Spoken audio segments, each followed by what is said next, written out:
People backstage are unhappy with SmackDown, several major WWE Returns spoilers, another AEW star gone, and more. I'm Ollie Davis, and this is the WrestleTalk News! Support WrestleTalk! After half a year of WWE's lady feuds pretty much been, you're here, so you should feud with these people, who are also here, this month has finally seen actual stories emerge for the women's division. Bayley has a slow burn feud going with Roxanne Perez. There's the Jade Cargill whodunit mystery of Bianca Belair and Naomi going after Liv Morgan. And Alexa Bliss is also there. There was the big go-home angle for the Women's Elimination Chamber match on this week's Raw, where Liv and Raquel beat Bianca and Naomi for the women's tag team titles, where in the chamber, Liv won't have Raquel to protect her. But the best feud building work is actually being done on Twitter between Liv, Bayley, and Donkey from Shrek. In the cast announcement trailer that's just been released for Shrek 5, now with added Zendaya, some have taken against the change in the style of animation. It's been 15 years since Shrek Forever, and computer animation has trended towards a more photorealistic style. A style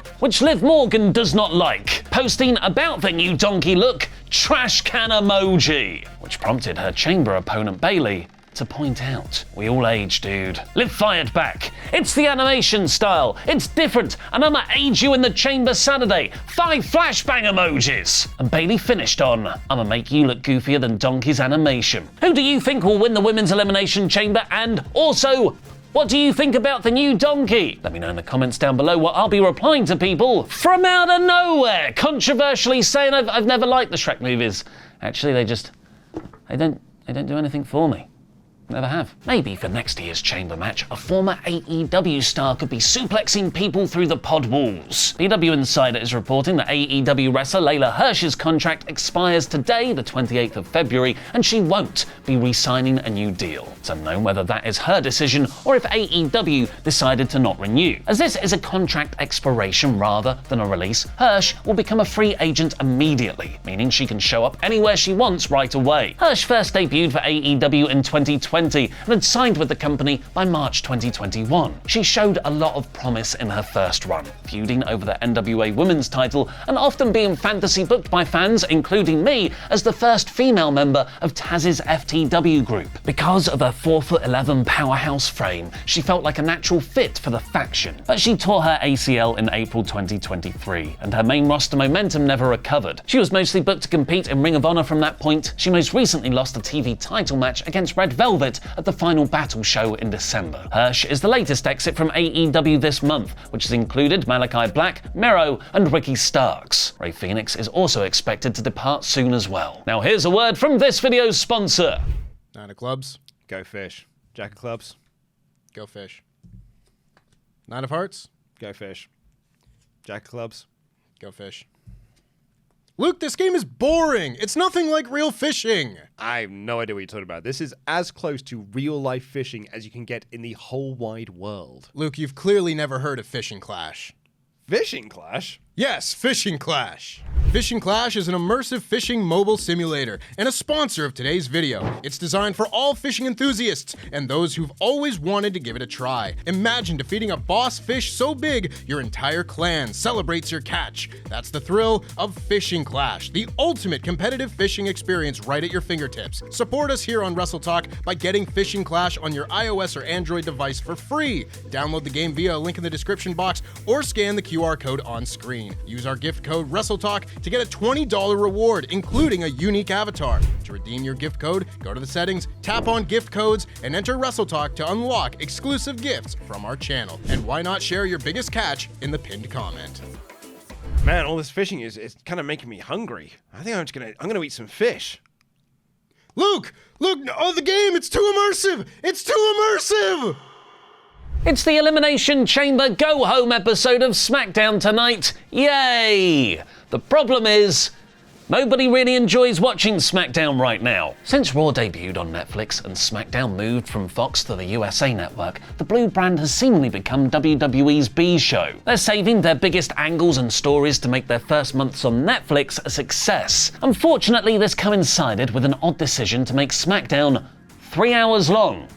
but not for the whole year. SmackDown has added an extra hour on the USA Network from the first episode of 2025, but will then reportedly go back down to 2 hours in the summer. While Raw flies by most weeks in its 2.5-hour Netflix slot, SmackDown often drags over its 3-hour broadcast, and it seems people backstage are aware of this too. WrestleVotes is reporting, we are told several within the company strongly dislike the 3-hour SmackDown format, as those sources feel like the quality of the show has dipped in the last 2 months. Prior to the expansion, there was optimism and belief that some underutilized talent would be able to shine considering that extra hour. However, that has not come to fruition as of yet. SmackDown is still scheduled to return to 2 hours come this June, but the Wrestling Observer claim their WWE sources don't actually know when the 2-hour format returns. They said like 3 hours is going to be the first 6 months of the year, basically. Nobody seems to know. I've heard like end of May, then I've heard end of June when it goes back to 2 hours. Apparently SmackDown getting a 3rd hour could have been a USA Network decision, as with them losing both Raw and NXT last year, they needed more WWE to increase their weekly average viewership. These reports come the week after what was seen as the worst episode of SmackDown in years. The episode did very well in the ratings because Rock the Dwayne Johnson turned up to speak about his social media followers for half an hour, but that segment was pretty rambly and the rest of the show was badly received. This coincided with it being the first episode after Road Dogg was named the co-head writer of SmackDown. And it's unfair to blame him just yet, as he wouldn't have had enough time to settle in,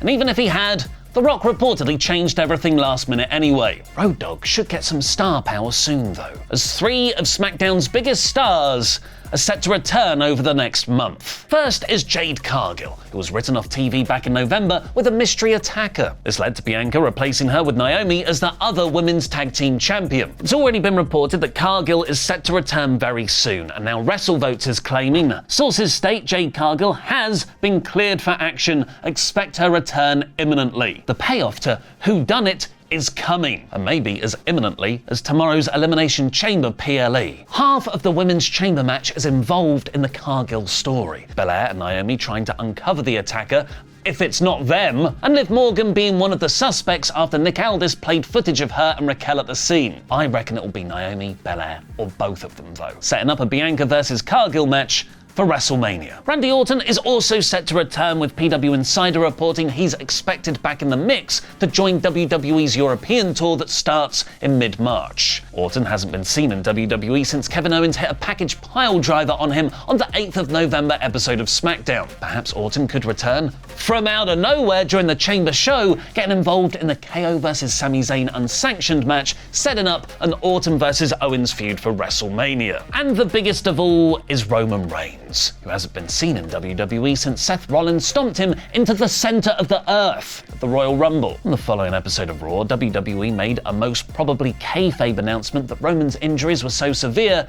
he might not be able to make WrestleMania. But now WWE have officially confirmed Reigns will be on the European tour, posting, "Breaking! Original Tribal Chief Roman Reigns will be live on SmackDown from Bologna, Italy." Is that how you say it? "Breaking! Original Tribal Chief Roman Reigns will be live on SmackDown from Italy on Friday, March 21st, and London, England on Friday, March 28th. Acknowledge me, finger emoji." Reigns followed that up with his own post. "Greatness is coming to..." Oh, God damn, he hasn't said Italy there. The name of this city is normally said as Bologna. "Greatness is coming to Bologna and London. Acknowledge me, finger emoji again. Your tribal chief has business to attend to. Receipts are coming." Several weeks ago, PW Insider reported that Roman's WrestleMania match would be a 3-way against Seth Rollins and CM Punk. Roman's tease that receipts are coming makes sense with that, as they were the 2 men last seen beating him up at the Rumble. But The Rock suddenly getting involved in WWE again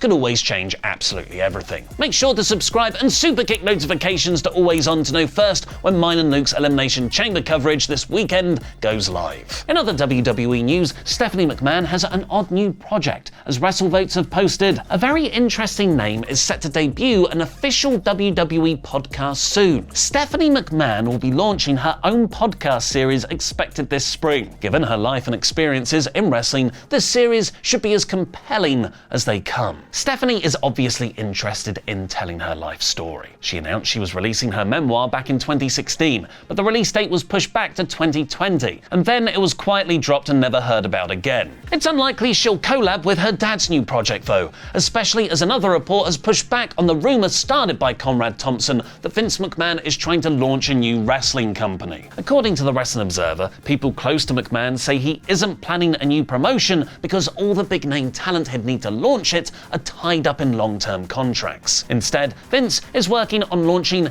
an entertainment company. And Jey Uso has told CBS Sports that he sees his Gunther match at WrestleMania 41 as a chance to correct his critics. I always thought we put on great matches. If you look at it, we had great matches with the Wyatt family, The Shield, The New Day. Now I feel like I've had a couple of good matches, but not ones that stick in people's minds. This is redemption time on the big stage. The pressure is on. Thanks again to Fishing Clash for sponsoring this video. Check it out using our link in the video description below. I'll be back on Sunday with our Elimination Chamber review, but in the meantime, you can watch mine and Luke's brand new episode of Worst Movie Ever. This time, reviewing the last entry in the Spum franchise, Kraven the Hunter. Click the link in the video description below to watch that. Here's a clip of my way too intense intro. You held me down, but I got up. Hey! Already brushing off the dust. You hear my voice. You hear that sound. Like thunder gonna shake the ground. You held me down, but I got up. Hey! Get ready, 'cause I've had enough. I see it all. I see it now. I got the eye of the tiger, a fighter, dancing through the fire, 'cause I am Kraven, and you're gonna watch me hunt louder, louder than a lion, 'cause I am Kraven, and you're gonna watch me hunt. That's right, it's the Worst Movie Ever edition of Kraven the Hunter. I'm Ollie Davis, I'm joined by Luke Owen, DAD, and boy, am I craven to review this with you.